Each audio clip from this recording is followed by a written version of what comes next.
Welcome to Seat Time, everybody, the off-road show that brings you all the results, news, and online shenanigans that make being online a good time. We'd like to say thank you to Fly Racing for their support of Seat Time. Please go check them out at flyracing.com. Welcome to Seat Time, everybody. Brian Pierce, your host for this fine Tuesday evening. So Seat Time, the online show for the off-road enthusiast. For those of you who do not know, if maybe you've never tuned in before, well, thank you. Welcome. We're here to have a good time. It is episode 201. What was it that you said to me? We're over the hump? Yep, we're over the hump. I like that. And then you had some other digits, too, that you threw out there. Well, you had my dad on the show at episode 157. Yep. And I believe my brother and I were in the...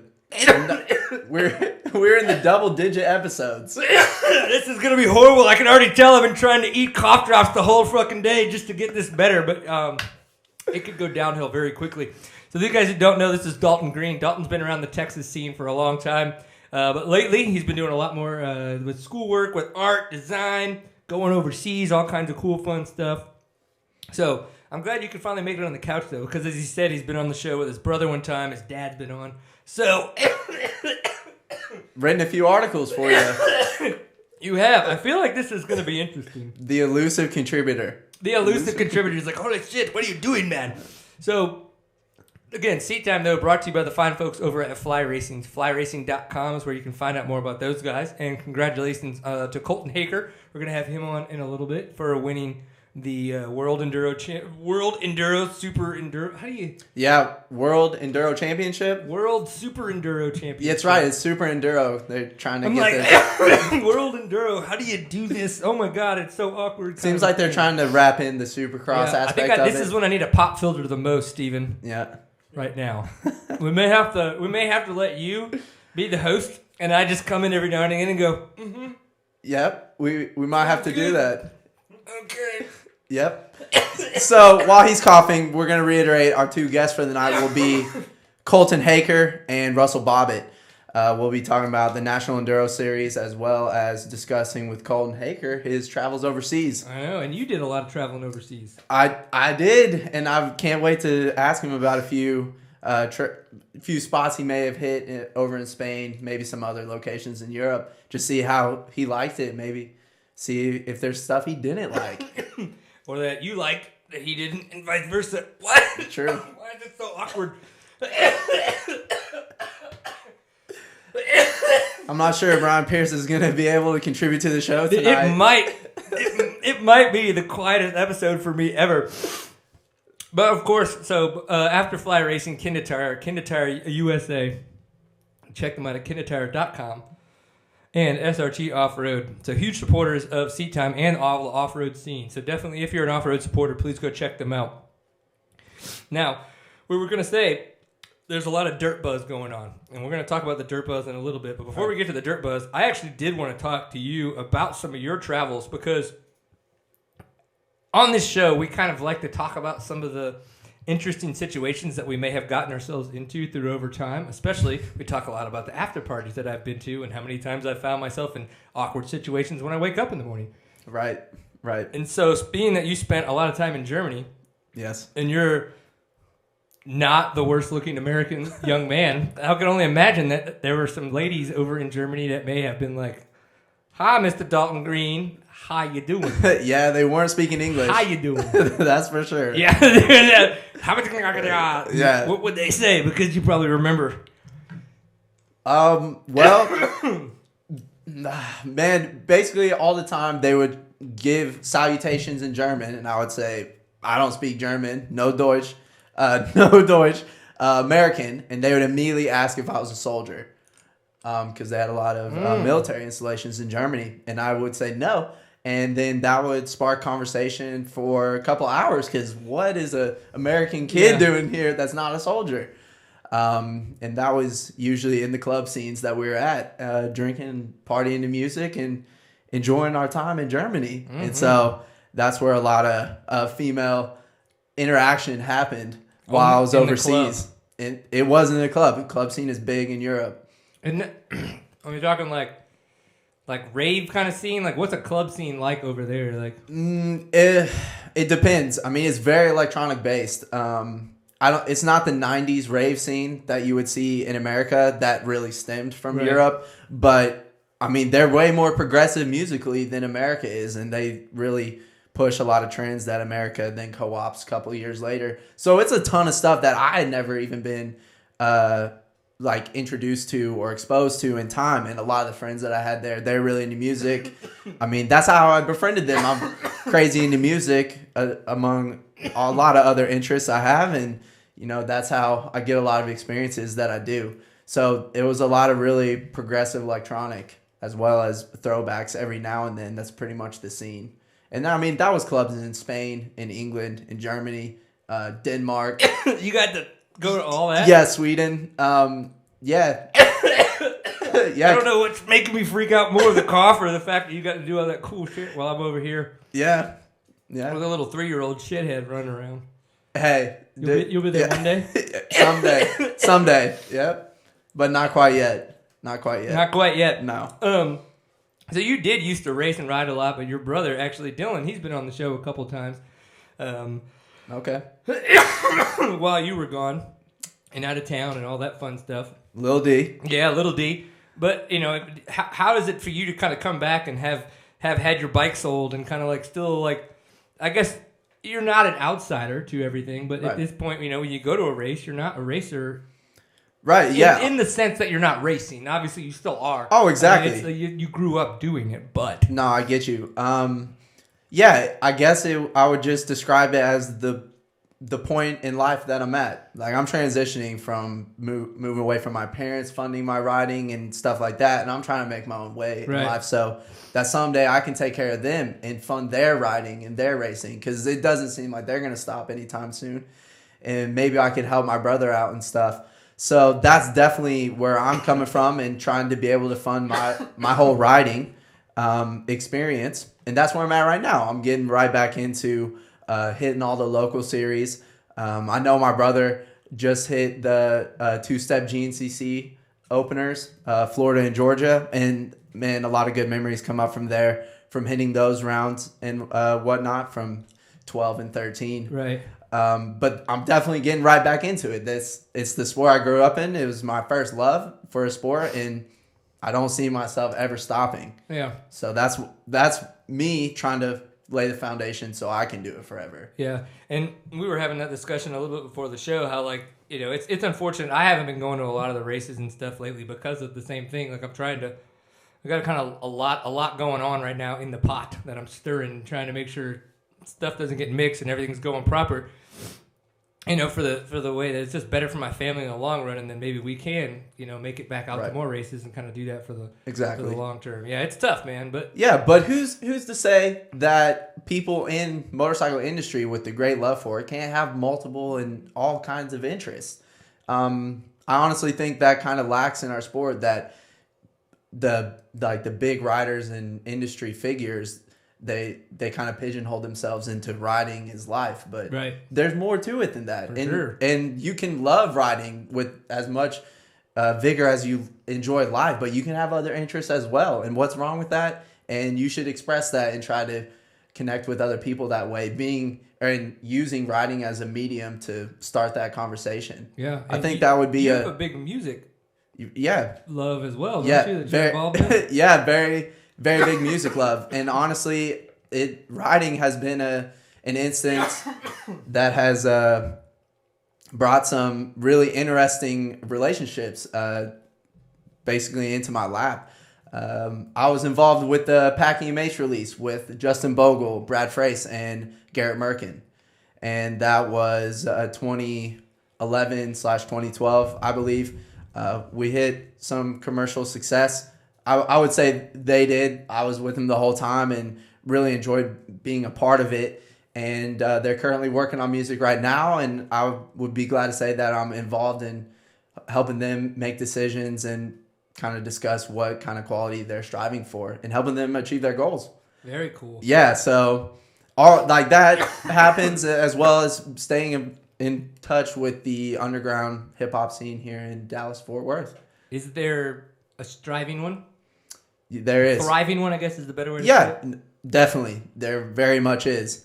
But with hip hop comes a certain degree of kind of the struggle between being a mainstream success and keeping underground roots and kind of the originality and credibility within the genre. It's always a weird struggle there. One that is really intriguing to myself. Interesting. Yeah. I remember groups like Jurassic 5. Boom. Yes. I always really enjoyed groups like Jurassic 5. Mm-hmm. I felt like they kept that quote unquote more real. I don't know the right way to say it. I'm not in. That's right. Like, yeah, exactly. They didn't like it, and honestly, like if you go back to the Black Eyed Peas before they did the whole Fergie thing, like I felt like they were kind of with Jurassic 5 in that kind of hip hop genre. That's exactly right. They were. You're definitely discussing the golden age hip hop groups and acts that then transitioned into the pop sound. Jurassic 5 wasn't one of them, but Black Eyed Peas certainly were. Black Eyed Peas, that's right. Yeah, you're right, and yeah, exactly, and that's all the kind of interest musically that I'm into, as well as a broad spectrum, because I'm a DJ.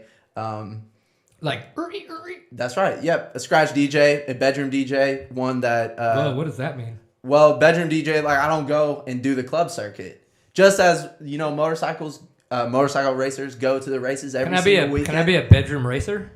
Could we not say we're doing that right now? Oh yeah. Yeah, that we are. Yep, just kicking it on the couch talking racing. Mm-hmm. But that's what I would be as a bedroom DJ. Sitting here you would talking. Spin, right? Spin, yeah. Okay. And do you record this, or would it be for live, or like you both? So you can record it and put it out to the masses. Camera up, in there. Oh yeah. And then just it's a digital feed, right? So you can post it. I mean, it could literally be like a video in a club of you in your bedroom spinning. You could. And then like in this through the loudspeakers, right? And exactly. People are like, why is he in his boxers? Because he's in his bedroom. Yep, you could do that. I think we just found a new business venture. Yep. Watch out. They've been doing it already, though. Oh, okay. They have been doing that. Yep, the live Periscope feeds of like really prominent scratch DJs doing full sets, really showing off their vinyl collection.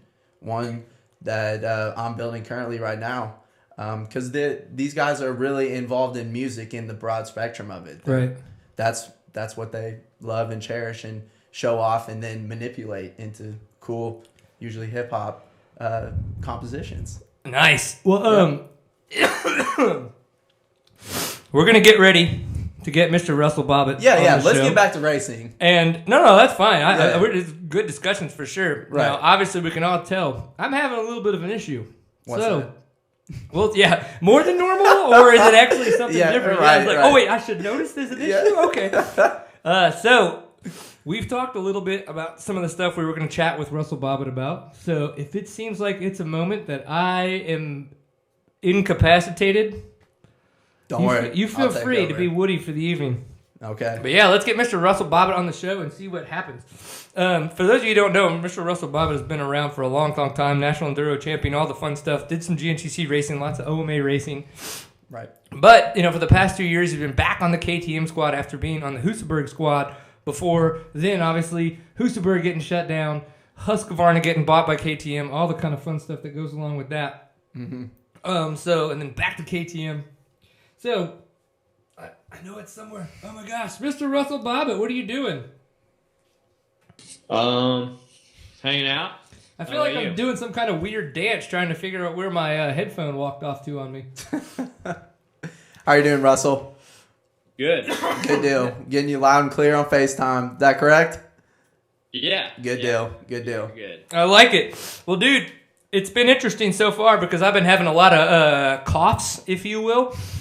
Yeah, and I heard you. Okay. Sounds like you just made a massive rip on a bong.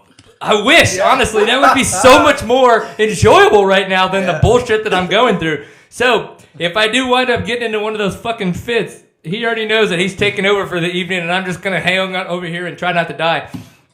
Right. But, dude, one, let's just go way back, because how the hell you been? We haven't chatted with you on the show in a long time. I know you were injured in the last half of the season last year, coming in strong this year, but you've been on KTM now for 2 years before Husky and Husqvarna and all that. Like, whoo!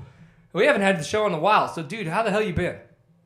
Been great, man. I mean, I really can't complain. Everything's been going pretty awesome, and having a killer time riding my dirt bike, which has been sweet, and stoked on the new bikes this year. It's been awesome, and just after I hurt my back at the end of last year, and kind of just decided to try that 250F. Actually, I was still set up to ride a 350, but decided it was too fast. Really? That's kind of what I thought. It felt more like a 450, and really the new 250 is like just fitting me really well, and I love the power of it and how it handles. It feels like it corners a little bit easier and stuff, so it's been just a ton of fun, I think. That's crazy. And like we've noticed, Caleb Russell did really well last year at the ISDE on the 250, and he was riding a 250 before he went over. And then we've seen Cody Webb on the 250 four-stroke as well. Right. Which blows my mind away. They'd use that in Enduro cross, but obviously you guys are saying that they're super powerful. So yeah, but they can toss them around all over the place because the weight reduction, especially compared to a 450. I'm sure you guys then understand the power ratio and would rather be able to really manhandle that bike around rather than having all that revolving weight with the larger bikes. Sounds like science. Yeah. What do you think, Bobbitt? Yeah. Is that too much science for seat time? Oh yeah, that's science. Science is cool, but This is Bill Nye knows best. I like it, man. Yep. Well, how and like you said, you've really been enjoying being back on the KTM's. The new bikes are awesome. Have you had any interaction with the Husqvarna side of things, and kind of like how everything is going on there, and like how, I guess, is it so separate that you just see the guys at the races and that's really about it? Yeah, pretty much. I talk to them all at the races, and I'm still good friends with some, the riders and stuff on there. But at the same time, they're running their own program now. Timmy Wigan's their team manager, and Auntie is ours, and they got their own truck, their own deal, and I don't know what they're really doing. I don't even know how to take off their side covers on that new bike, so I don't know. You're like, dude, it's white sometimes, it's blue sometimes. It's just freaking me out, man. What's interesting is we have you on the show, and a good friend of mine that I met last year, Mr. Frank Mann, known as The Factory, he wanted to let you know that he says hi. Did Baja, I think, a couple times with you, and I actually rode with him last year, so... Yeah, Factory Frank. He always manages to say hello through some channel. He never actually calls and says hi. He just says, "Oh wait, are you live on Seat Time? Oh shit! Hey, tell him I said hi." Because timing. Yeah, timing is everything. Timing is everything. Well, Mr. Bobbitt, it was an interesting text message that I got from you, and we're not going to go into specifics because we don't need to go there. But I was like, "Congratulations about your second place." I'm excited. I'm like, "Fuck yeah, I would love to be on the podium in a national enduro, right?" Right. And I know that you were a little bit frustrated. We'll go with frustrated. Losing to Grant Briller twice, couple seconds, obviously, and in the long run, if it was 2 seconds, that could still be one turn. 30 seconds, that could still be one turn. It could be all. It's so up in the air with the enduro sometimes. But how are you feeling though? It sounds like you're extremely happy on the motorcycle, and that is obviously one thing that is the mental capacity to be extremely confident. But, so you were a little bit frustrated to kind of continually get second now twice in a row to Grant Baylor. Yeah, for sure. I was, really wanting to win at Perry Mountain, and, had a great day going, and, it came down to the final test, and, I didn't deliver. So, it's a tough pill to swallow.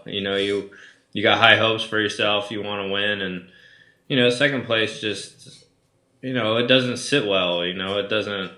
That's not what I'm there to do. And the whole team's been working really hard, and I want to win for myself, but also for all those guys. And I'm ready to. I'm just pretty much willing to do whatever I need to make it happen. So it's coming. Nice. No, I know it's coming. I do. Yeah, no, I do know for this. sure. There's definitely no part of me that's like, oh yeah, no, Bobbitt, yeah, he's second all year for sure. Like, I'm like, no. Yeah, I wouldn't bet that. Yeah, for sure. Have you had a chance to ever like ride with Bobbitt when he's either been in town with Cole or hanging out or anything? No, I have not had the chance to do that. I've actually missed out a couple times. What? Because of school. Oh, so yeah, Cole hit me up and wanted to meet up and all ride, but wasn't able to do it. But that sucks. Yeah, I would have loved to have done that. That's kind of what it is. Right. You've done a little bit of the GNCCs too this year. Now, granted, you've done GNCCs in the past and some of the OMAs and all that kinds of stuff, been all over the place. But did you do Florida as well, or did you just do the Georgia GNCC? I didn't do Florida. You knew that would be an ass beating? Yeah, I didn't really want 3 hours of that sand whoop place, but I did do the sprint enduro down there that week, and that was a lot of fun. And I kind of always try and do the Georgia round because it's like the home race for me, I guess. Yeah, for sure. This one was at the new location, and it was actually probably the best GNCC I've ever done. It was a super cool place, and kept it pretty interesting with like some moon rocks in the trail, and the dirt was pretty perfect. We got lucky with that, and some crazy spider web kind of root sections everywhere, but yeah, because y'all got some rain the night before, correct? Yeah, it was, calling for like dumping rain all freaking weekend, but yeah, it just kind of missed us, I guess. You gotta love when that happens. Yeah, it's like you get the sprinkle like just enough for it to stay moist and all that kinds of fun Right, stuff, but yep. then all of a sudden you're like, yeah, we don't get the dump. Right, nature's water truck. I just used the word moist and dump in the same sentence. SEO right there. Yeah, that's kind of. Oh God, I don't even want to know who's searching for that shit. I don't think we need to have them involved. Maybe we do. Hey, Maybe numbers. Make it that much more awkward. So I'm finding out all kinds of stuff as Mr. Frank Mann here, Factory Frank, is chatting with me. That are you guys working together? What's your relationship with Factory Frank? Oh yeah, he's my trainer. He's my full-time trainer. He like for real? gives me all my skills on the moto track, and definitely he teaches me everything. I just follow him around the track. And the whole time you're kind of like, God, how is this old guy so fucking fast?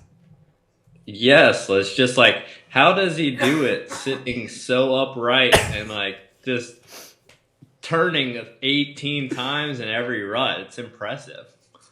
I feel like that's what people say about me too when they see me riding. I think so. I would agree. They see me rolling. I don't know. Now I feel like every time I look at you, I feel like I gotta try to don't do that. No, no. Let's keep it underground, Pierce. Hey, but really, Frank has been killing it, man. He's been riding really well. He's been getting some good performances of his own. Have you been talking to his wife, or do you mean on the track? Motocross. Oh, right. Okay, Motocross. sorry. He has. He's actually been traveling around a lot, and he's like, look at me, takes a picture of him all nice and clean, and then he takes a picture with his trophy. I mean, that's pretty impressive. Yeah, I mean, Loretta's plus 50 or plus 60. I think he's got a chance. The gray hairs? Is that? No, man. Have you done the rip? No. So when you were riding, was it in Baja where you met Frank? Was it one of the other rides, or just a ride, or any time, or? Never been to Baja. Oh my gosh, dude!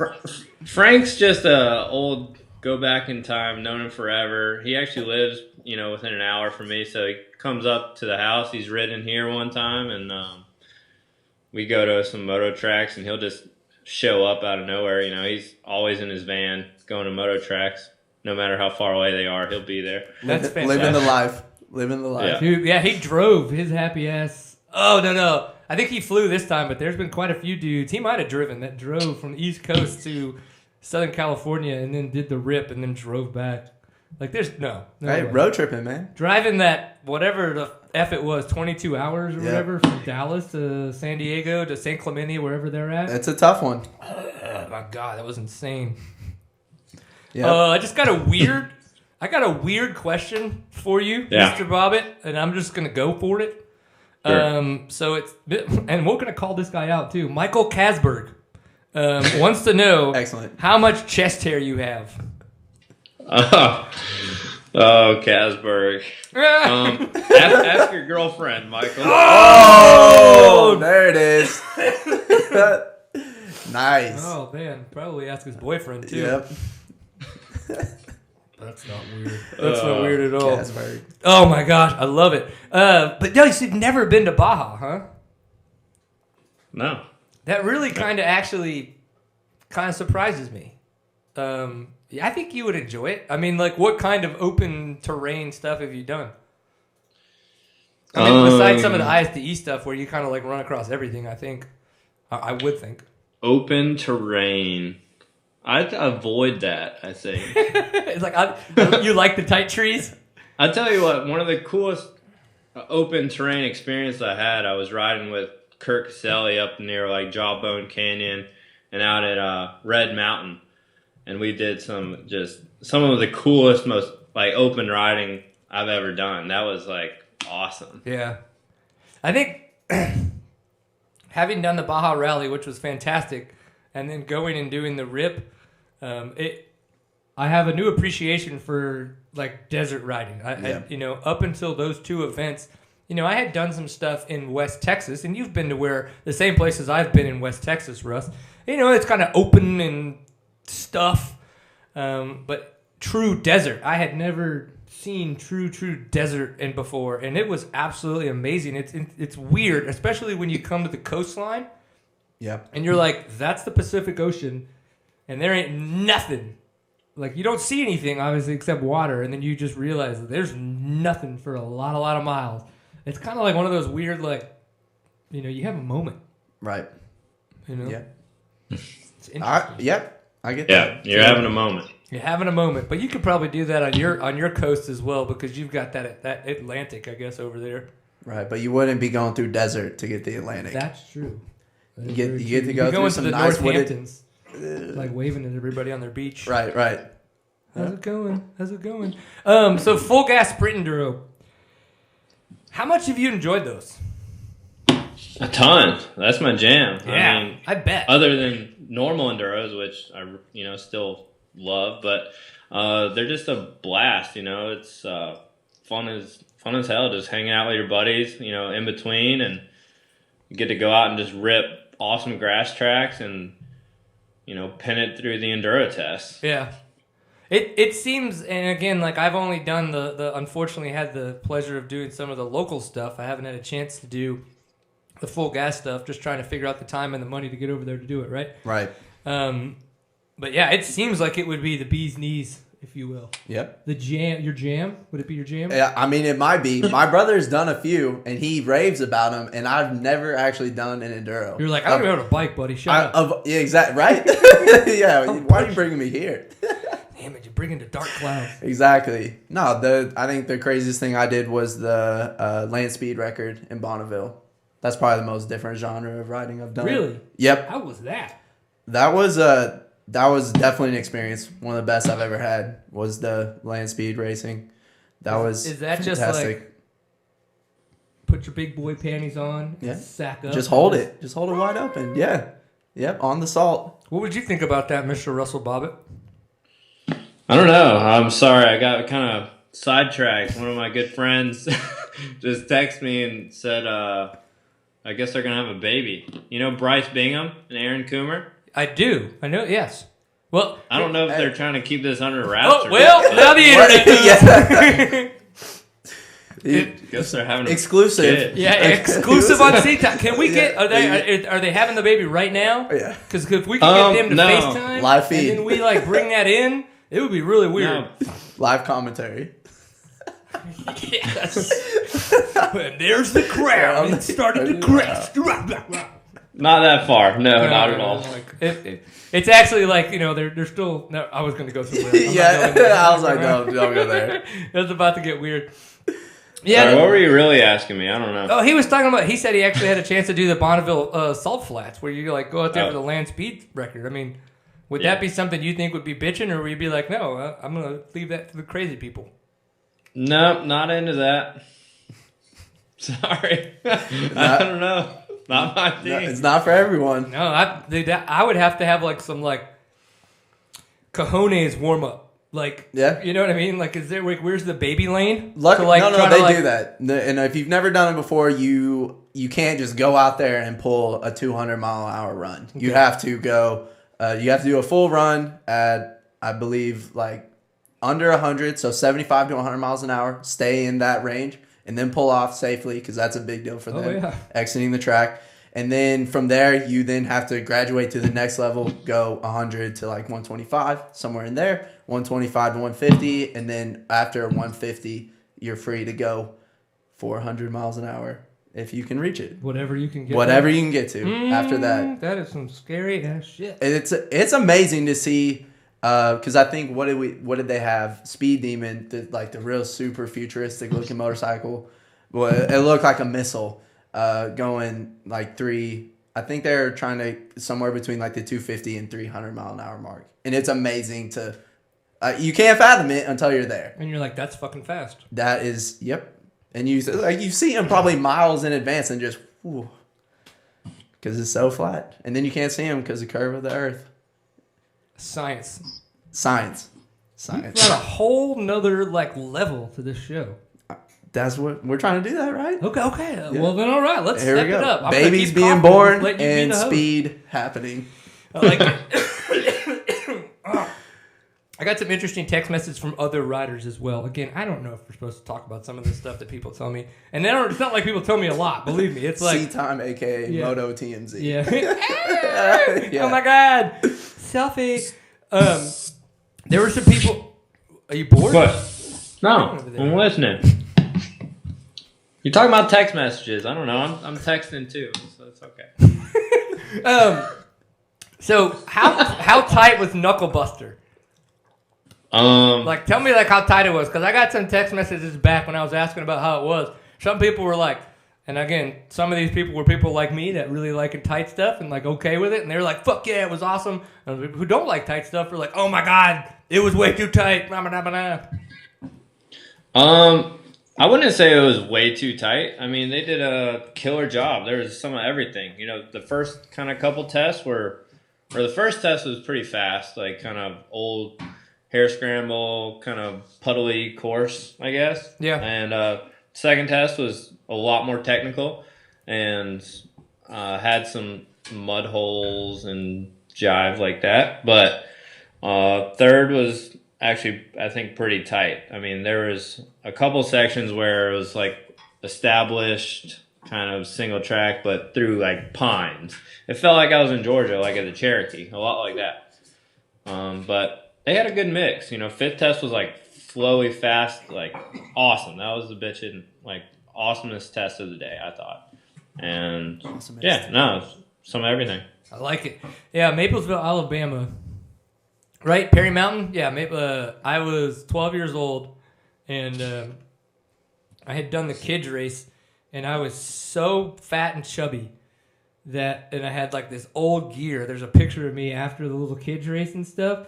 I got this fat little kid grin, my guts like hanging out over my pants, and the zippers busted on the pants, and like the little shirt's busted through, and it's just like, where is this pic? I know. Why is the viewers not seeing this? We need this. I don't even know where it is. My parents have tried to find it, but it's from Perry Mountain, man. I grew up going there because of Sarah.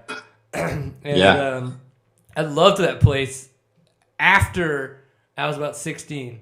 Up until I was about 16, I hated that place because I couldn't ride in the tight trees. Like, I just couldn't Could you reach on your bike, though? Huh? Could you reach on the bike? Oh, no, it might have been part of it. Because that's why I hated tight woods up until I could reach on the bike. Because there for a while, it was crazy short, and I could never reach. So if I had to like stop and wiggle through, and I would just be like, ugh. And I think too, like I had a lot. It wasn't until I moved to Texas and started riding a lot faster stuff that I really learned how important it is to stand up fucking 90% of the time. Like, oh yeah. I mean, I watch Russell Bobbitt, and I'm like, this guy's not just showing his ass all the time. Like, there's actually something to this. You know, like it's important. So it was a big thing with that as well. But, you know, so I had to know like if they were still like super tight there, which I figured they would be. I like the elevation too because it's not like super gnarly, but it's like just enough to be fun and flowy. And then like it starts to get a little worn out. You know, some of the roots and stuff can come into play. So, but I like what they put on there. Yeah. Speaking of roots and all that kinds of stuff, biggest thing I think changed in the National Enduro is the fact that the pros got moved back to the 30s. Talk to me a little bit about that. How has that been for you guys? Why do you think that came about? We've talked about it on the show, but I kind of want to get it from your perspective. I mean, it definitely came about because between row 21 and 30, there's, you know, a big actual disadvantage for starting up front. I mean, the trail isn't quite established enough yet. And the pros themselves, I think, actually make, you know, more of an impact on the trail because they're attacking it so much harder. For sure. So by the time row 31 rolls around, that's kind of about when it's opened up to, I think, about the best. I mean, like it's visible, it's more turned up, and all the other kind of select lines are about developed. And so when they moved us back 10 minutes, I mean, really it made everyone's times closer because there wasn't that advantage so much anymore. You know, from 30 to 40 isn't nearly the big like change from 20 to 30 because it's beat in, I guess, to a certain point. And so I think it really leveled the playing field a lot. Interesting. And yeah, that was one of the things that we talked about on the show, and that was kind of some of the, and you put it into words much better than we have, but that's why you're a professional and you know what the hell you're talking about and how to ride a motorcycle. And so that's good to know that you think it's working though too, that it wasn't an assumption that they'd make and try to make a change and that it was something that was like, oh crap, it didn't work out. But to find out that it is working.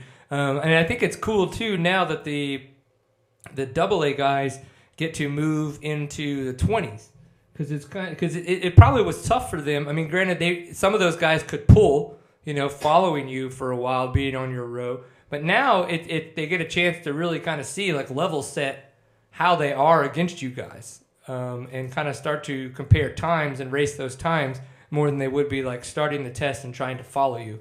I don't know. Which one do you think's better, honestly? Yeah, no, I mean, it's, you know, it's a race against the clock, not being able to key off someone, really. I think so. You know, that could make or break someone's race, you know, having an expert rider following a pro rider versus another expert rider being on their own minute because they don't have that advantage. So definitely having their own row.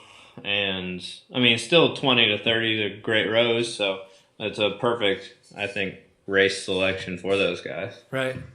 Awesome, dude. Well, cool. Well, obviously, Casberg is still throwing out all kinds of fun stuff. He wants to know who the biggest heartthrob on the trail is, who has the most ladies in their autograph line. He's like, why are Texas guys so much faster than Georgia guys? He's like, you look like Hugh Jackman. What's your favorite X-Men? I mean, he really, really wants you to kind of like make an ass out of him. Yeah. Sounds like it. I don't know. Casberg just needs to come do a national enduro. I mean, he's been doing really good at Texas enduros, from what I've seen. Yeah, he needs to come a little east. I would agree. Yeah. We need to go east too. You need True. to get a bike. It's next month. It's going down. Oh, there it is. Yep. All right, I like it. Well, dude, Mr. Russell Bobbitt, what are some of the things that you want to tell the internet that we did not ask you? I guess I got an 06 Sprinter van, and I'm getting it all pimped out. Sexy. Please Classic do moto. Transition pictures. Like, do like a day by day as it like changes, because that is sexy. Yeah, I got a good friend in the town south of me that's been helping build it out a lot. He's going to be into helping out anyone else who wants their vans built out. So I don't know what his kind of handle is right now, but it's kind of a cool van because it's a butterface. It's kind of ugly on the outside, but it's going to be a sweet sleeper and be able to cook in it and everything on the inside. So I'm excited to go to races and sleep and camp out and hang out a little bit more at the places. Yeah. That is the best part. Let's see. I agree. Been Yeah. What were you gonna say? Oh, he was just saying he totally like that. How much fun that is of the whole experience. You know, being able to camp out and not feel like you have to take off to go get to your hotel room or whatever. Right. Yep. Yeah, for sure. And let's see, I've been riding with Nick Farringer again. That's been cool, and been riding a ton with Evan Smith. That's one of the locals around me that he just got his best finish at the National Enduro with a 6th overall. So which that is was fantastic. Cool. Yeah. And Drew Higgins was hanging out with him for a while too, right? I don't know if he's still there. Yeah, Drew's been killing it. That he has. Yeah, good old Drew. And, let's see, been riding at my buddy Andrew Matuzik's kind of riding facility down in Franklin, Georgia. He's got some trails and a moto track there that's pretty cool because it's on a big elevation piece of property. That's called Hazardous MX. Sounds safe. It must have been easy to get insurance. Yeah. No, it's all right. And let's see. Other cool stuff. Man, I mean, the weather's just getting spot on right now, so starting to mountain bike a lot more, and hope to do kind of some bicycle enduros if I get any time to. Heck yeah. Are you guys going to do another bikes on bikes? Yeah, that's still something in the works, and we might be doing a hut-to-hut dirt bike ride. We got this cool company I'm working with a little bit called Rever. They got a sick motorcycle app you guys should check out. Okay. It's all about, it's kind of like Strava for dirt bikes, but it kind of follows your ride. You can map out your routes and, you know, show people your cool rides, and it's pretty sick. It's free. Rever, right? Yeah. Right on. Yeah, we're at the site now. No, it looks cool. We'll reach out and see if we can talk with these guys. It'd be good to get them on the show. That's some and good kind UI of right like there. that. We can get a little bit more information on it. There's some cool stuff about to come out with it. So you guys will have to stay tuned and maybe even chat about it a little bit more because it's going to be pretty awesome coming up in the future. It's gonna be. He's not saying it is now. No, I'm kidding. It's like, but what is to come? Dun, dun, dun. Yeah. No, it'll be pretty. That's awesome, dude. We definitely reach out to those guys. Well, hell yeah. Well, man, I'm sorry that it's been so long since we had a chance to talk. And I know you were kind of like, oh, you'd rather be on the show after a win. But I just, I wanted to talk with you. It'd been so long, and you're obviously doing fantastic on the bike. You got a 4th at the GNCC in Georgia, which obviously, home state and all. But still, you're awesome on a dirt bike, and we haven't had a chance to talk, so we wanted to do it. I appreciate it. Yeah, no, I'm having fun. I feel like I'm riding great, and everyone else is riding really well too. So it's all a matter of seconds here and there, and stoked for the rest of the races. Right on, dude. Well, we appreciate it. Keep having fun. I guess keep her pinned, and then what is? I'll see you in Louisiana April 9th and 10th, right? 3 weekends. Yeah, buddy. I know you can't hold it in. You're gonna have to. Counting down the days. I feel like I should get a text message, little hugs every day. No. Soon. Soon. You better get that sprinter band finished. That's right. Yeah, we'll see. All right, dude. Take it easy. Thanks again. Thanks for coming on the show. All right, guys. Thanks. Peace. Appreciate it. All right. Nice. Mr. Russell Bobbitt. That is Russell Bobbitt. I have been texting my wife. I'm like, bring me cough drops. Bring me cough drops. She has not come yet. And I'm just like, what is going on? If we're taking orders, just throw some coffee in on that one, too. Yeah. I'm up. I just love coffee. But awesome. So good time chatting with Mr. Russell Bobbitt. Absolutely. Absolutely. Because we're just running a little late, we're going to run right on in to Mr. Colton Haaker, the new world champion. Again, in case my throat were to shit the bed on me. You seem to be doing a lot better now. I just remember breath control. Just I know you do. Like I've got all this control. You're doing good. Teaching me about science. Let's talk about science. Science. How I can control shit. That's how I do it. Science. You got to make me learned. Learned. I like it. Teach me new words. That's what I do. Spectacular vernacular. Hello, Mr. Colton Haaker.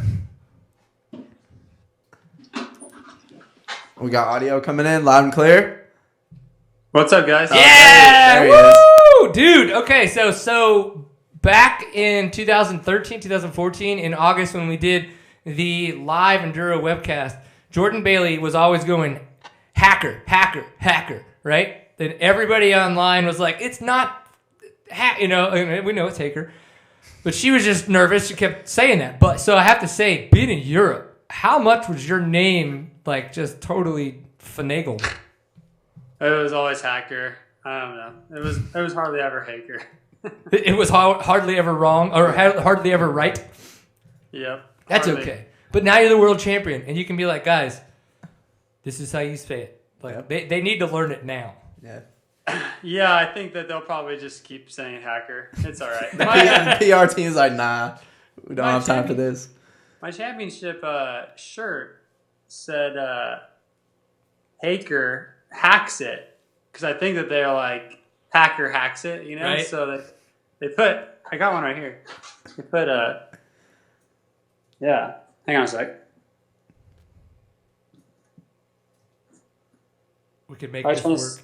I turn this thing around. Oh, Oh, there you got it. So Haker hacks it. So they're like, Hacker hacks it. Fantastic. So yeah. So anyways, but yeah, they'll keep butchering it, but you know, it's all right. Make it work. Make it work. Yep. Well, dude, I remember when Cody Webb and Ty Tremaine were heading over last year and stuff with the RPM team. It was kind of an interesting situation, and then Kyle Rebben for a while was going over with different teams and stuff like that. But this year, you know, Taylor Robert, Cody Webb, yourself, I mean, you guys are going over there full factory, you know, riders, which is awesome to see that you guys are getting that kind of support, and the level of effort is going into you guys and racing at these events. But for you specifically, how did it work? Was it, you know, your typical team here in the States that supported you in Europe, or did they have connections with the European kind of Husky team that then was the Husky Rockstar kind of support there for you in Europe? Like, talk through the logistics for us on all that for a little bit. Yeah, so what they do is they prepped our bikes here in the States, and then they ship them, freight them to Europe, to the factory. And my mechanic here in the States would fly a couple days earlier than me to get there, unpack it, uncrate it, prep it a little better or a little more, and then put it in the Sprinter van, and then they would drive to the race and meet, you know, myself there, Cody there. My mechanic would travel with Cody's mechanic, Right. and Tyler and Taylor's mechanic, Tyler Renshaw, and so yeah, I mean the mechanics kind of all went together, and they'd meet the riders there at the bike, and we'd do the gig, and then pack it back up. We'd fly home, and then they'd drive back to the factory, re-prep the bike, and then fly home and, you know, see them back in the States. Wow. And yeah, we would get support from the factory in KTM or the factory in Husqvarna, and they would help out there. So my team manager for this racing series was the team manager of the European Husqvarna team. Interesting. Okay. Well, that's awesome that, you know, that it, you know, being kind of on that factory Husky team here is the same, you know, the way they worked it out logistically for you to kind of be on that factory team over there, and that it was, you know, probably just. It's different. It's different than that because I'm on the Husqvarna USA team there. I'm wearing Right. fly gear, right? Okay. I'm wearing Yeah. The sponsors appropriately Right. all over there in Europe versus their team wears shot race gear. Okay. They have different tire sponsor. They don't have Dunlop. They have Colton Tire, stuff like that. So I was a Husqvarna USA representative, but obviously it's a factory effort. So, you know, Timmy Wiegand, my manager here, would coordinate with Andy Holtz, the manager in Austria, and same with, you know, Antti Kallinen and Fabio Ferrioli. And, Right. you know, they would all coordinate with their riders to be there and get the hotels right and all everything handled up. And, you know, it was a big, massive team effort, honestly. I mean, Yeah. there was a lot of people involved, and it, you know, it worked out. Dude. Yeah. No, it really worked out. Right, that sounds really smooth. Yeah, I mean, and that was one of the things when we were talking to kind of Taylor when he started to go over a little, and Cody when he started to go over a little, is that, they were trying to figure out the right way to travel. Because going to Europe with getting the jet lag, and then there's the food aspect and not knowing what to eat, what's going to upset your stomach or what's going to make you sick, all that kinds of stuff. And I know you have as well traveled over a couple times. We just haven't had a chance to talk to you after you've done it. How long did it take you to get that routine down to kind of know, okay, well, I need to fly in X amount of days, and you guys stayed over a lot too, right? Like for weeks, for a couple weeks and a couple different places. So logistically, how did you get adapted to all that? Well, I found that traveling on Wednesday, you fly out on a Wednesday, and then you get there to Europe on Thursday, and you didn't want to go to sleep. You get there Thursday mid-morning usually. That's right. Oh my gosh. And then if you fell asleep Thursday afternoon, you didn't sleep Thursday night. So you stay up all Thursday night, as late as honestly possible for me, until I just passed out. And then I'd wake up at 6 a.m. ready to go. And, it's a little hard that way, and then the next night is about just as hard the night before the race because you're excited for the race, so you're not sleeping super, super good. You're a little amped, but amped. Yeah, it's definitely not easy, but it wasn't that bad once you got it down. Like I said, Poland was in December. That was the first round, and I kind of figured out from there what to do, what not to do. So right. Man, that would take a little bit to get used to, especially at the level you guys were, right. Competing at. I mean, literally, you are the world champion now. So to think that you're going to be, one of the top 5 going into the beginning of the year, it's like, all right, well, I got to figure this shit out because I want to be competitive, and obviously you have been. Now you consistently got better as the season went on. What was that? What consistency, or was it confidence? Was it maybe small changes that you guys made on your end as a rider, or maybe changes to the bikes? Did the tracks get to a point where you just got the chance to ride them better? Yeah, so I think we came right off of the Endurocross series. So Taylor, myself, and Cody and Ty Tremaine were all pretty. Ready to go, I would say. We're all race ready at that point. And so going to Poland, you just didn't really know exactly what to expect for kind of my first real run at it. And the racing format is different. It's 3 main events a night. Each one is 6 minutes plus a lap, and each one counts as full moto scores. So as the kind of racing went on, I kind of figured out that you had to be consistent. You really couldn't afford to have any major mistakes because it was really competitive. And me just getting better was figuring out that stuff, and also just getting a couple more races under my belt, at more consistently. Having more races, kind of helped. A lot of times in the Endurocross series, we might have a month or more, 2 months off, before another round. So not with this 2 year. months off, you don't get a lot of practice actually, racing. Right. These are a little more condensed. You have 3 races a night. It's kind of like you get a little more practice in, you get a little better at it, right? Yeah. So that would be the biggest difference for me was that, and then we had back-to-back weekends sometimes, so that helped. I think having one race and then the next weekend we had another race, so I got kind of a little more adjusted to the time zone. I didn't feel as jet lagged out, and you just were a little more fresh because you just had the experiences of racing, 6 days prior. Right. Staying on the bike.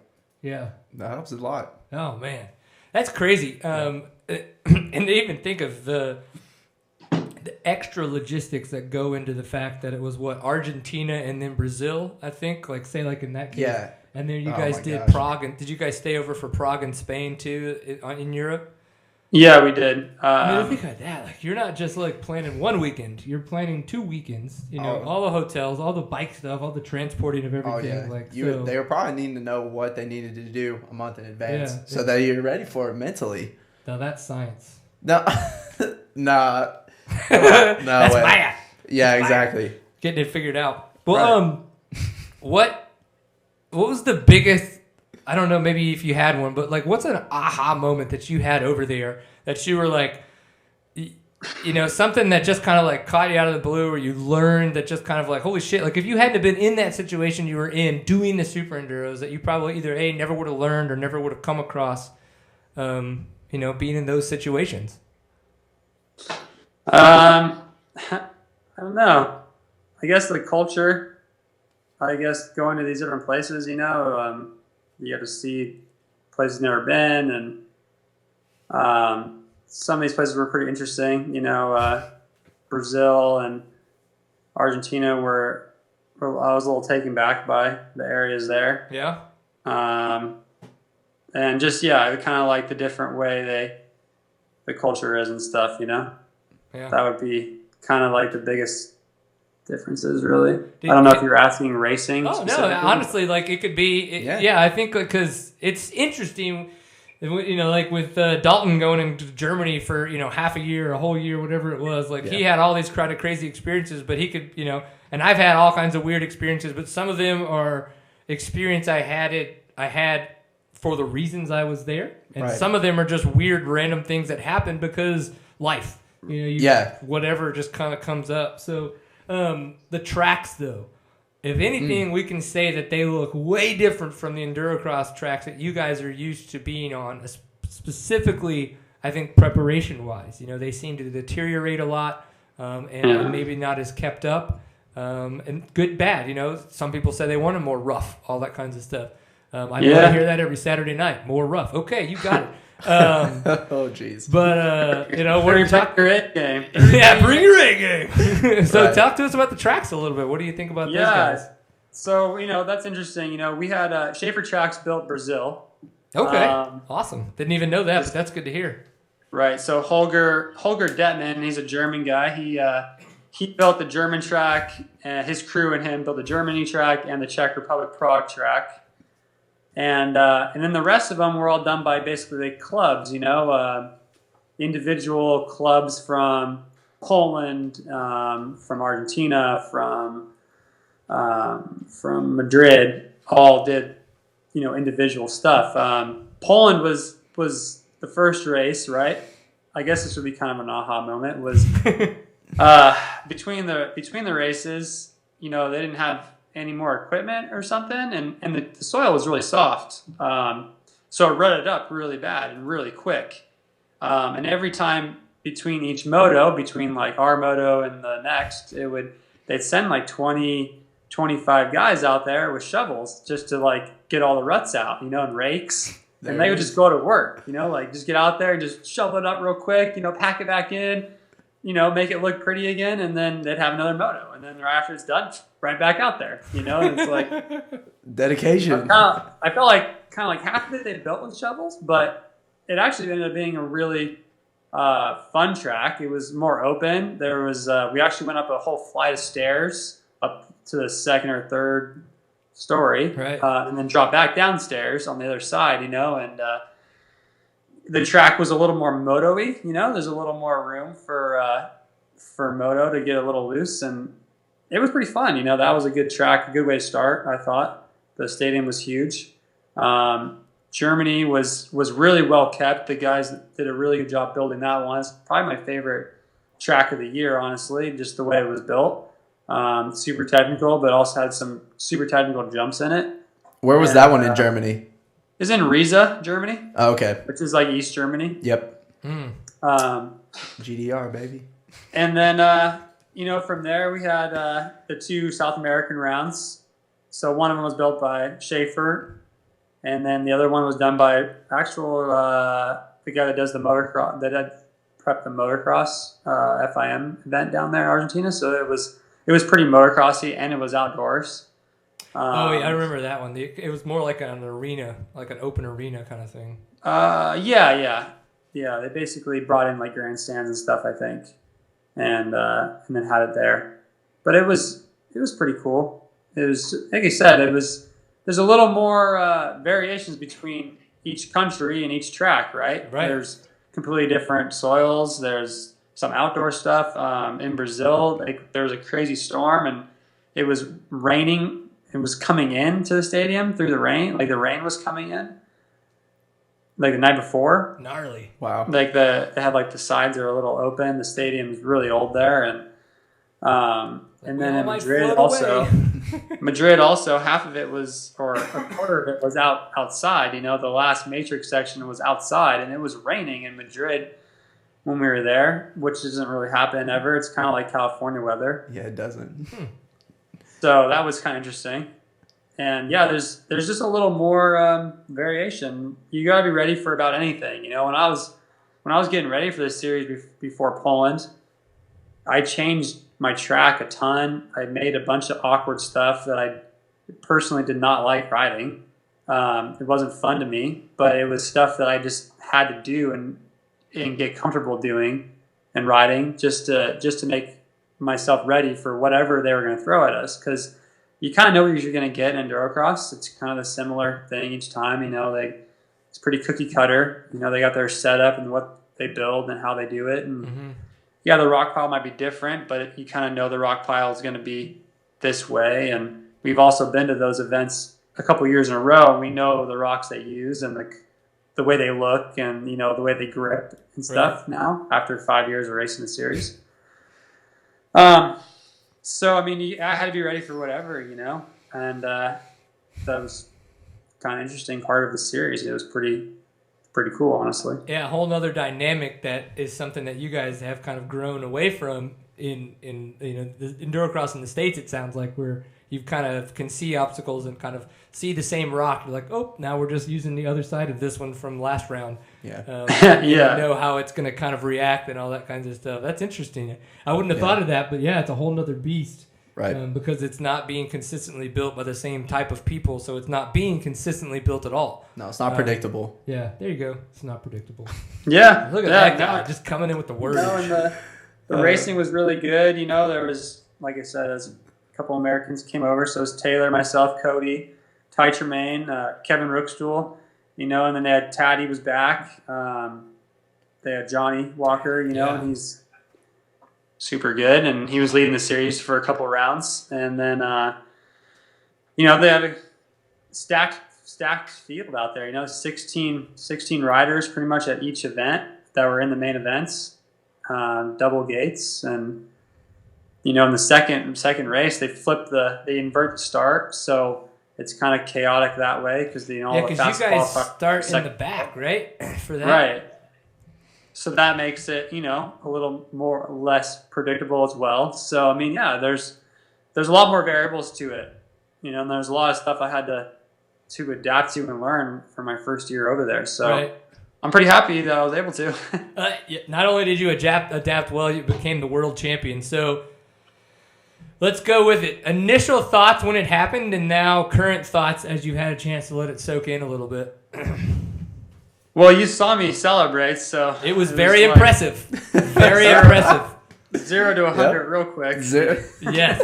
Yeah. Yep. I think it was like 0 to 1,000. Like you could. Yep. I literally. It was what I told you. It looked like you had a dance move planned. Like you were like, all right, I won. I'm going to do this dance move, and the second you went to go hit it, you forgot it. So then you just went, I don't know what to do. So it was this weird shaky body vibe thing, like. Yeah. Modern dance, and I was like, that is a guy who is fucking excited. Yeah, like, doesn't hell yeah. Yeah, I didn't know it with my hands, man. Just Ricky Bobby did, you know. Just didn't know. Nice. Yeah.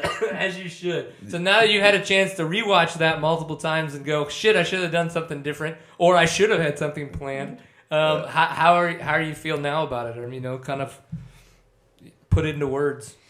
Yeah, I'm still.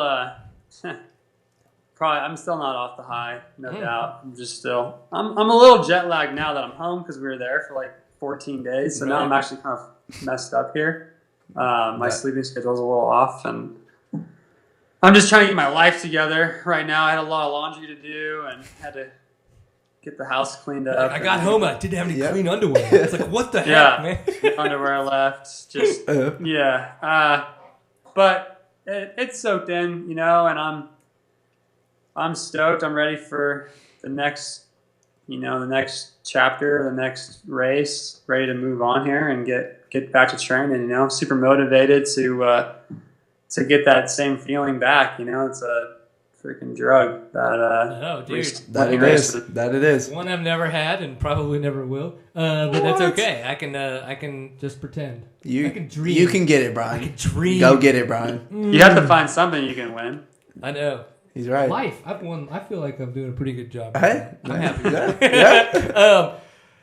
So I think going into 2016, a lot of people were like, "Oh my God, why did they take the Endurocross schedule and just pack it into the back half of the year?" And I can't say that I was exactly that person, but I was at the same time I was kind of like, "Man, this is weird." I was like, "But I'm going to kind of watch and pay attention and kind of see what's happening," and I think it's for the better. Because it gives you guys a chance now to do what you've done. It's much easier for y'all to go travel overseas and do this. If you guys want to, you're going to get a chance to go do some more extreme enduros because a lot of those happen in the front half of the season. You won't compete for the whole season because you'll have Endurocross coming up. But then it becomes a lot more less of what you were just talking about, where maybe there's those 2 months break where you don't have a race going on, where now you're going to be racing. If you don't race every other weekend, that's going to be weird. Once we get into August. So I think it's going to be fun once this happens. You guys are going to have to find a way to keep the stoke going, though, for the next couple months going into August. Yep. Yeah, I think it's good. I think we all agreed that the Endurocross series, kind of with that lull during summer, wasn't the best. Once it went into summer and they weren't having anything going on, people forgot what was happening in the championship. And then when it came back, everyone was like, what? I thought that was over, right. Or whatever, they just forget. So I think we all agreed that would be for the best to have it in the later part of the year. Most of their series are done. They can focus on the series. A lot of people outside can focus on the series, magazines, stuff like that. I think that'll help. They changed the schedule up quite a bit, not just obviously later in the year, but the event schedule. We're going to Georgia again, which will be good. That'll be the opener. Right. And then they have a couple other new ones too. Phoenix will be really good, I think. We'll do well. And and then as far as getting to August when it starts, we got a couple events. I know that I'm going to Erzberg this year, as well as Cody Webb. Nice. That'll be fun. Yeah. And Kyle Redmond as well is going to Erzberg. And I think Max Kirsten. So we're having a couple riders from the U.S. are going. And are you going to do the TKO? Yeah, I'll be at TKO as well. That's the weekend before Georgia. Yep. And then closer than all that, I'm getting married in 2.5 to 3 weeks. So Congrats. That's the next thing on my list. Yeah, get rid of that jet lag because you want to be fresh for your wedding. Yeah. That's what I hear. I think I was sober for mine, but who knows? Yeah. I would bet against that. I might have been having a good time. Yeah. That's awesome, dude. You guys do anything crazy or just a nice, fun little romantic evening there in Southern California? Oh, we've had it planned out for a while here. It's a venue here in Southern California. There you go. And family and friends, the whole shebang. And we did. Hannah came with me to Prague and Madrid, so we kind of did like our, a little bit of our pre-honeymoon or whatever in Prague, which was really good. Now she's out of vacation time at work, so we don't get an actual honeymoon after. Right. But that was kind of our honeymoon. I will have to wait a little bit till she gets some more vacation time from work, and then we can try to go somewhere else. They're like, guys, he's a professional motocross or dirt bike racer. I got to travel. I need more time. I need more time. I mean, for her, it's been awesome, and for me to have her there, it's been awesome because when we were in Prague, I mean, you maybe never been to Prague or have, but it's pretty incredible place. We were there for about 5 days, and the oldest building that's still standing was built in 938. Whoa. Yeah. AD. So the oldest thing here is like 1960. So fucking hippies. Looking hippies. Yeah, It's falling down, you know. Yeah, they were high when they built it, so who knows what's The going on. the plumbing's all messed up at that building. So, I like it. but yeah, it's crazy. Like you walk around and you're like, dude, this is not even the same place. It's hard to explain to give you a good picture of how the feeling is when you're like, you look it up and you're looking around and you're like, this is another world. Like this isn't even the same planet. We're not in the same universe. Right. That's how much different it is. Yeah, I felt a little bit of that when I was in Rome. Not so much in Paris. no, not so much. Right. As In Rome, I really felt like in some of the what is it, where they fought and stuff. Oh, Coliseum. Oh. Thank you, Colosseum. Like that's where I was kind of like, goodness, like. Yeah. And then some of the other ruins of stuff that they had around there. I'm totally blanking on what all that stuff was called now. But I totally agree. Like you can get into that stuff and you look around and it's just like, whoa, like this has been here for a long time and people did things way different back then. Europe has history. Yeah. Way more than we do. Like you said, 1960, bro. We're going strong. Oh yeah, We're going strong.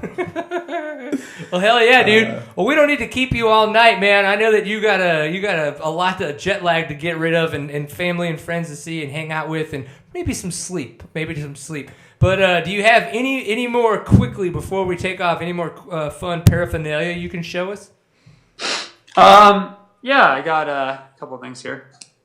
It's like this is the fleshlight that I picked up on the trip. yeah, This is they call this KY. It doesn't work. yeah. It's like oh. All right. Anyways, He's like, how did you know? Oh, Brian. got a There you go. full metal here. I am. Awesome. There it is. Oh, stamped. Look at that. Offset engraving right there, It baby. says replica though. I don't know. It's not.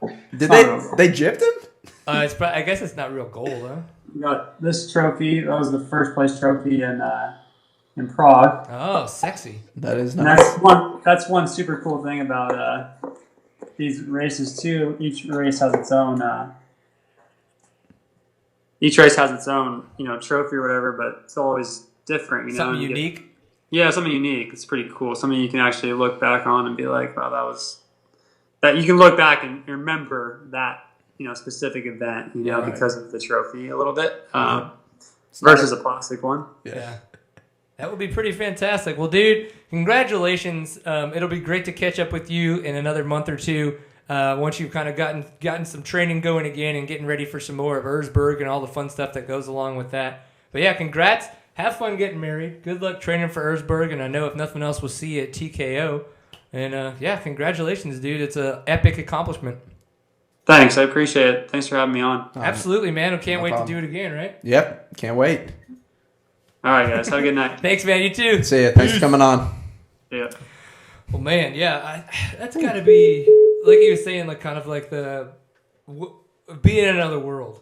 It Like, is. so not only kind of being over there and getting this wicked badass trip in Europe, but also then to kind of like come home as a world champion in a sport that Yeah. you have been trying to get better at and compete at for so Right. long. Like, Yeah. like that's got to be a whole nother level of like Exactly. WTF, like Yeah. going on in the Brainium. I can't even imagine. Yeah. I would love to relate to that, but I can't.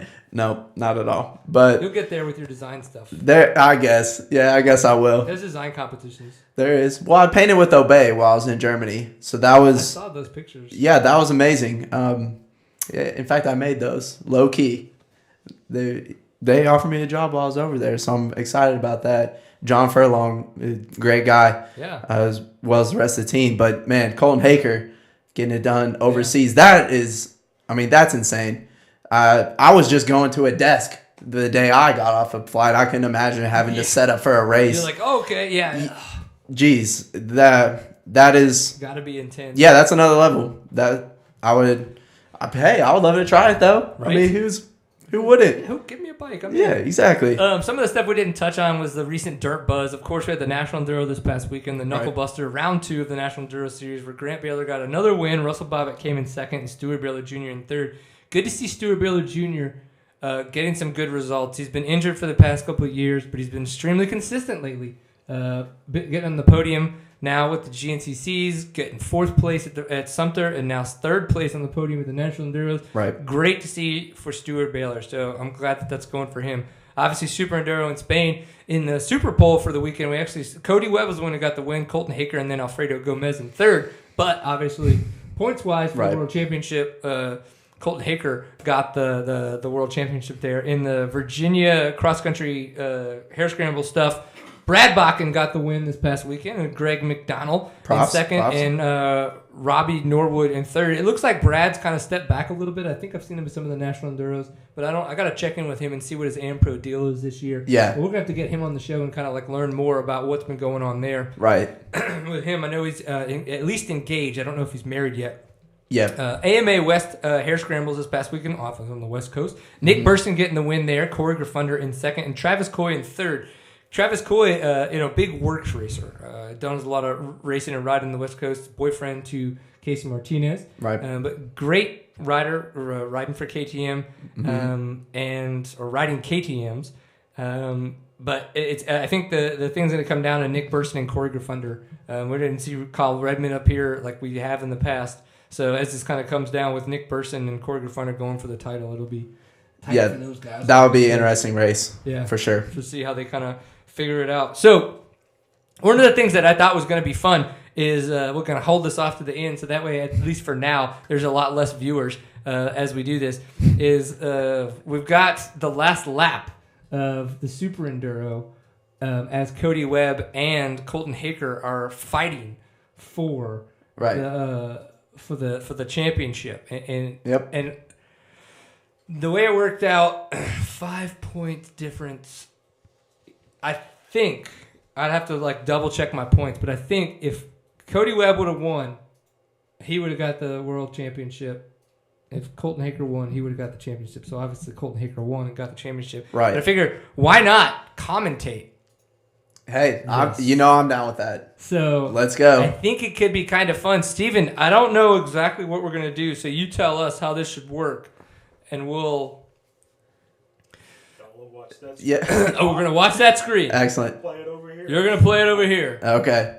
All right. All right, so let's set this up. So, coming in to the last lap before they cross the finish line to get the white flag, we got Cody Webb in the lead, and Colton Haaker is in 2nd place, and they are very tight. So, they're about to go over the finish. Yep. Haaker's got to make the pass if he wants the championship. That's what's happening, or what we think. So, Steven, give us a countdown. All right, suspense at maximum. 3, 2, 1. Excellent. All right, Cody Webb and Colton Haaker going over the double there. And here we go into the turn. Look at this. Yep. Colton Haaker going to the inside line. Excellent inside line there. That's the way to do it. Yeah, and Cody Webb's like, where am I going to make the move? Major lap traffic, though. Major lap traffic. How will they get through it? I have a feeling Colton Haaker could get held up by a few leading riders. How could you imagine jumping like that? But look at this. He jumps at the inside, bumps Colton Haaker off the track. Getting physical. You've got to if you're going to win the world championship. All right, into the Matrix. Get physical. And what a lame Matrix. I'm just kidding. Colton Haaker getting his jiggy on. He looks tired. Jiggy on for sure. Let's see what they can do. Matrix open. Somehow Cody Webb holds up a bit. Colton Haaker in white. Cody Webb in the red, white, and blue. Coming for that last turn before he goes up and over and into the arena. That wood is slick. And flat wood. We've got Colton Haaker with the world championship. And this is where he goes, where's my dance move? I got it? No, I don't. Oh my God, I'm too excited. Letting all emotion come through. This is when Daddy has OMG. Very excited. Very excited. To what do say I do the with my least. hands? I don't know what to do with my hands. I don't know. Oh my gosh. Good. I love you. Super pumped. Super There's just pumped. so much to say there. Oh my gosh. Times. That was racing right there. I forgot there was that many passes in one lap. That's how you want it to finish. Yeah. No. I mean, either way you look at it, for us as fans, awesome last lap. Absolutely. And then for racers, you don't want to be like, well, cool, I got it. Yeah. No one enjoys watching a big lead just finish around with a little bang. I mean, people want battles, and that's exactly what we get. And a lot of times that's what we get in Endurocross, and why I think a little bit more people should pay attention to it, because it's excellent racing compared to a lot of other genres. Yep. Especially if you're getting bored with racing genres. as I know I am from time to time, if you will. if you will. Now, we're probably not going to get any calls from anybody looking for announcers, but I feel like maybe at some point when backups, when the third backups fail, then we might get called up. I think so. Yeah. Second backup? Yeah. Work on our timing and then tag team it, and we'd be perfect. Yeah, tag team. And we'll brand each other unified. We'll be one entity. That's it. You're working on this branding thing, I can tell. That's life. That's like what you do. That's what I do. Well, cool. Dalton Green, where can people find you on the internet? Well, I guess you can hit up my anti-social networks at Facebook, Instagram, and Twitter. Instagram and Twitter would be Everything Big D. No capitals, no special characters, just Everything Big D. He's a special character. Special character indeed. And then just Dalton Green on Facebook. It'll be the one with my signature, just as the profile pic. I don't do too much on there. If it's important to me, then maybe I'll do something on there. But that's where you can find me on the internet. And then if you hit me up on there, you will get a response. Very, very punctual and very responsive on that nonetheless. Even though it doesn't look like I interact on there, I definitely pay attention and watch and read. So that's how... He's a lurker. Yeah, a lurker for sure. Lurker for sure. Just steady creeping on social media, staying up to date. That's a lurker and a voyeurist. Yeah. Yeah. Lurker and I don't want to say yes, but yes. Yes. Correct. It can happen. Right. Well, I do. You said it, not me. For sure. You're just like, I'm not saying no. Not saying no. Not saying no. Well, dude, I really appreciate you coming on the show, taking the time to drive over here to the studio. Oh, not a problem. Once we do get into our new space, probably going to be sometime in May. We're only going to be 5 more minutes away, so obviously. Right. Whenever you want to come on the couch, you're more than welcome to come and sit in. It'd be great to get some more analysts and thinkers and doers and fun giverers to the world. Right. Because the internet needs people that don't know how to think proper. That they do. What? I like it. Well, dude, this has been Seat Time. Yeah, of course, thank you very much to Fly Racing and Kenda Tire USA and SRT Offroad for support. Of course, flyracing.com is where you can find out more about Fly. KendaTire.com is where you can find out more about Kenda Tire or your local dealer for all of these. And then SRTOffroad.com is where you can find more about SRT Offroad. We obviously thank them for their support. This has been Seat Time, the online show for the off-road enthusiast. You can find us on Facebook, facebook.com/SeatTime. On Twitter, it's @SeatTime_CO. On Instagram, it's @SeatTime. And, of course, YouTube, the username is SeatTimeCO. So we're out there. We're social and antisocial, and we're just as responsive as we don't want to be. So make sure you reach out. Have fun with us on the internet because that's what we do. And remember, always enjoy a pint full of awesome. Happy Easter this weekend, and we will be back in 2 weeks after we get done celebrating with our families. Peace. See it.